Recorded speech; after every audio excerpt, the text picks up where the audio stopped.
What's going on? It's Melly Mel reporting to you live from Mel's World. So, there's been some talks about the recent incident pertaining to Morgan Freeman, actually, that was reported on CNN back in May. But in case you don't know the story, so 8 women allegedly said that Oscar award winning uh, movie star Morgan Freeman sexually harassed them. And I'm just like, what? No, not Morgan Freeman, not, Along Came a Spider, um, not Morgan Freeman, not Along Came a Spider, not, you know, uh, what's that other movie? The one where he, played, and Evan Almighty or Bruce Almighty, one of the two. Not the Morgan Freeman. Um, Sexually harassing 8 women. I mean, come on now, like that's crazy. If you ask me, and I'm just like, what's going on in his world? Okay, so one of the women actually said that he went as far as to lift up her skirt and to inquire about her underwear, like what type of underwear she had. Then I'm like, okay, Morgan, like really? Like, not only is it 8 of them, and then you're pulling like a Donald Trump trying to grab her by the pussy. Like, I mean, come on, it's such a bad boy. But at the same time, like, I'm quite sure that this isn't his first time doing it. I mean, come on now, like we look at it like, okay, celebrity Morgan Freeman. Like, what guy hasn't probably tried to slide his hand up a girl's skirt? I mean, not saying that it's right, not saying that it's wrong. I'm just saying that personally, I think it was one too many drinks involved, and that maybe he shouldn't be as chastised as much as the next guy. But hey, I mean, to each his own. So looking at like who's hot and who's not. So you have Jennifer Lopez, right? Let's talk about her for a second. Freaking 49 years old. Body still built like a goddess. Like when I tell you her body is on point, six pack abs. And I'm just like, can you be relevant, at 49, 50? Not saying that these are ages that someone cannot be relevant. This is actually an age that someone should be relevant. But, given Jennifer, I mean, she looks drop dead gorgeous. Like I tell you, body is on point. And if you don't believe me, all you have to do is Google her. But when I tell you, she looks amazing. Not to mention, she looks 15 years younger. I was like 49. This chick looks like she's like 30 something. Like, I mean, it's just amazing. And if you ask me, she is definitely still hot. Not to mention that she has a new movie that's about to drop called Second Act. I don't know when it is, but rumor has it that she's about to release a new movie. So that's go Jennifer. Like, definitely big ups to you. Must see movies. Like, let me start. If you know me, I'm a huge movie buff. I love movies. Um, in my spare time, that's just one of the things that I like to do, along with, some other extracurricular activities. However, big movie buff, like, so blockbuster movie must see is definitely Mission Impossible. Me personally, I'm just like, yo, if I get another review on like Mission Impossible, Ethan Hunt is still running around accepting these goddamn impossible missions. Okay, got me all on edge on my damn seat, like about to have a heart attack. But I'm just like, nonetheless, if you sing any of the Mission Impossible, you know how great they are. And this one, you should expect nothing less. Just awesome, from the sound effects to the special effects. I mean, off the hook. Like, just when you thought that they could not top the last movie, they did. That's definitely a blockbuster movie to watch. A nice family oriented movie that you should probably want to take your make it a family event for definitely would be The Incredibles 2. I had the pleasure of watching that. And I watched it by myself, not even with family. However, when I say it is a very appropriate family movie, like, laughs from the kids to the adults, just very appropriate and just some of the cutest scenes that you can possibly imagine. Definitely. Now, if you are a stay at home, I don't feel like going to the movies, I don't want to be around people, definitely just, a cuddle type person. Maybe you just want to kind of Netflix and chill, if you know what I mean, with an individual. Then definitely I would recommend watching 40-year-old virgin. And I'm going to tell you why, right? By the end of this movie, if you're not getting some, then something is wrong. Like, definitely, 40-Year-Old Virgin is one of those movies that you can lay back and laugh and definitely have a good time about. However, by the end of the movie, you're just like, haven't gotten any, then something's wrong. Because it makes you realize that no one wants to be a 40-year-old virgin. And so it's definitely for you to get laid if you're a Netflix and chill type person. And I mean, if you just want to just kind of sit there and just have some laughs and enjoy some ice cream because you're single and not getting any, then it's still a good movie for that too.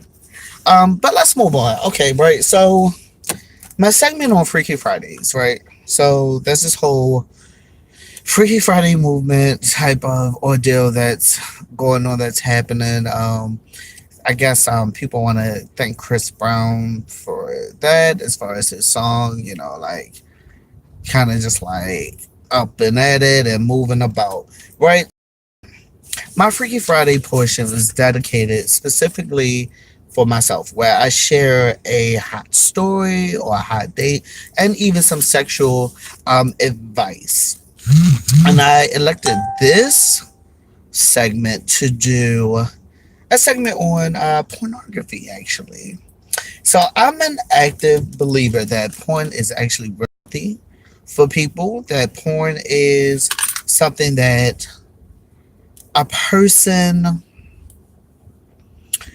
should actually experience. And I'm gonna tell you why. I know it's been frowned upon, people watching porn, like, to be like, okay, like, I mean, it's just too much. It's this, that, and the third, blah, blah, blah, blah, blah. But it actually will show you some do's and don'ts. Like, I do believe that you can learn from just about anything. And as an active researcher for myself, I love to search and look up and try to figure out different things to either make the sex life a tad bit more spicier and or just to keep things interesting in the bedroom, if not for oneself, then definitely for couples as well. So when I was actually talking about it, I was having a debate and a discussion with a friend about how porn actually is really needed, especially with different things out here in today's time, such as like maybe like STDs and stuff like that, that you don't want to just go and do random. If you're on a hiatus from a relationship, a lover, ex-lover, whatever the case may be, then I believe that masturbation is definitely a keen substitute to sex. Like, a lot of people would be like, "Oh, you need to go ahead and get some." No, babes. Let me tell you something. I am fine with me and me alone. Like, and not to say that one yearns for it, or that one, and I don't want to say yearn, but that someone doesn't actually want to experience a sexual encounter with another person.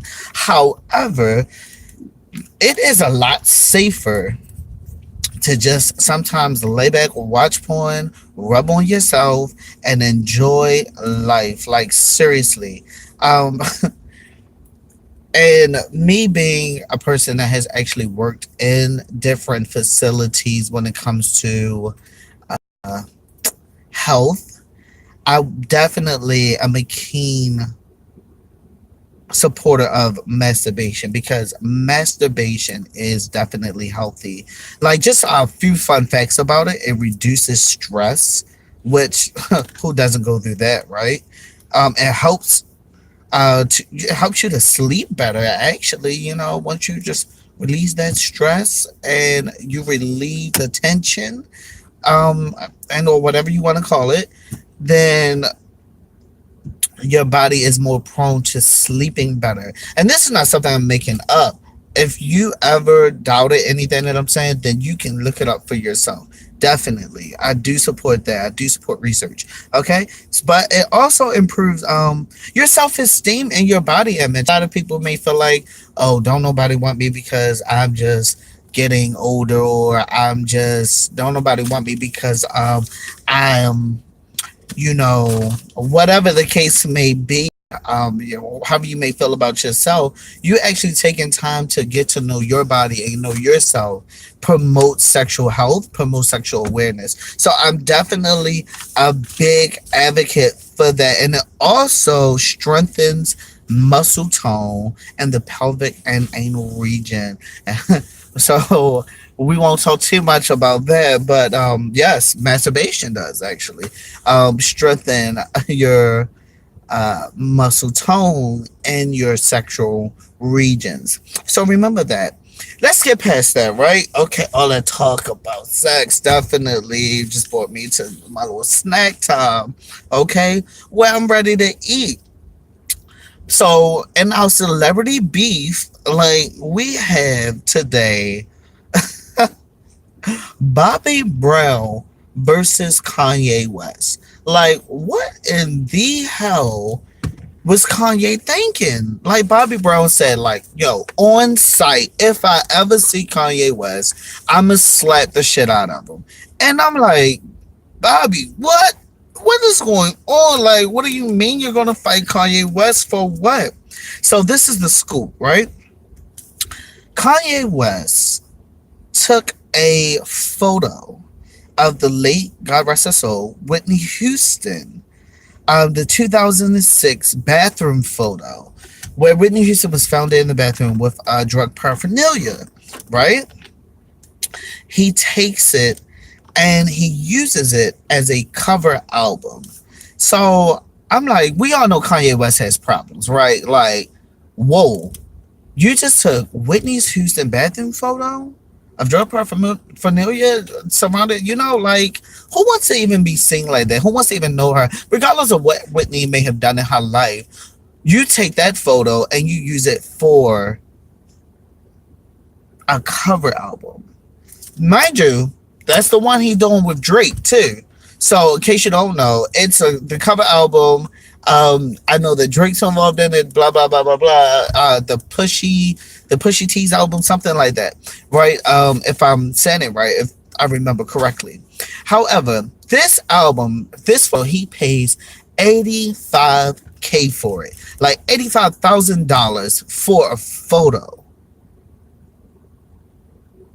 to use as a cover album.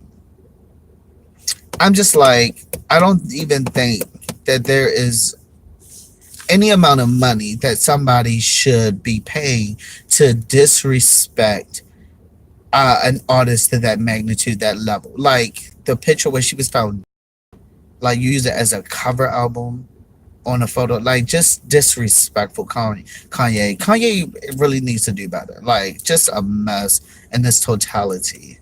Ugh. Well, so the least to say, if and when Bobby Brown ever sees Kanye West, I guess it's on. I guess Bobby just going to smack the shit out of him, like he said, and I for one would not even blame him for doing it. Um, in other news, so we know that Drake still is at the Billboard chart, top charted artist. Go Drake. Definitely got to give you your props. He's been reigning number one for the past 3 weeks now, followed behind Post Malone at number two. Ariel Grande. Okay. At number three, if I'm not mistaken. I think there's another artist on there, but I don't even know who it is. But Ariel is at number three, and Cardi B sits at number four. I'm kind of like Cardi B number four, but like she's definitely, I think, been doing her thing. I'm just not a fan of hearing the same songs on the radio all day, every day. I believe, like, okay, Cardi B has enough to offer. Like, put something else on there. Drake's new album, I heard, was just lit fire. From what I have heard from it, I think it's quite interesting that he decided to embrace both sides of his artistry. So definitely go Drake. I don't know how big of a fan you may be as far as music, but I love music. I love music in its totality. So, from what I am understanding, that this actual a year there are a few artists, and I'm just going to tread over from the Billboard top chart artists and R&B, and just tell you that these few artists that are about to drop albums are actually in the gospel world. Now, I'm going to tell you about this. I do believe in a higher power, and I will say this about this, that these artists are changing the game like you, it's crazy. I mean, they are infusing music that is inspiring, yet it's hip, that it's cultivating, yet it's embracive. And when I tell you that these artists are a force to be reckoned with, I am just proud to even name them on my little segment here. Um, One of the artists, I do believe he's already released, Chester Burke and Company, gospel artist who is in the DMV, and all of these artists are coming out of the DMV, and which I'm proud of. Um, Chester Burke and Company, definitely have to Google them, check them out. These artists are also on YouTube. They can be found on iTunes. So definitely check them out. There's another artist, um, Marcellus White, I believe is his name. Definitely have to check him out. He's dropping the album really soon. The music is just so unique. It's so um infused, and it's very much so something that you should want to tune into. Another artist in the area would be Chantilly and Change. I know that they have a project that's coming out soon. But when I look at artists, I'm always saying these guys. It's just nothing but these male artists who are doing wonderful things, mind you, and are to be supported. But there was this one artist that I had the pleasure of actually speaking with and meeting with, and I am going to try my best to get her on one of these segments, as I am extremely busy, and I know she is as well. But her name is Naja Scott. Naja Scott and Divine Anointing is dropping. And the reason I'm just giving her a tad bit more of time and a tad bit more of the spotlight right here is simply because she is one of the very few female artists in the DMV. And I think that that is to be appreciated and recognized amongst the masses. Like, she is definitely amazing. Her music is very much so unique. She already has albums and promotional material already out mainstream, and she's looking to seal and finish the deal and drop her album, another album actually, into in 18. So I'm excited for her and about her because of the great possibilities that she's created for others as well as herself. So with that being said, I'm going to close out on this. My little quote for the day is, don't take life too seriously. You will never get out of it alive. And I know it's a funny quote or whatever, whatever. But just remember that if you keep loving me, I'll keep loving you, and everything else will fall in place. I hope that you've enjoyed this little segue, that you've enjoyed my little show, and remember, stay woke. Bye.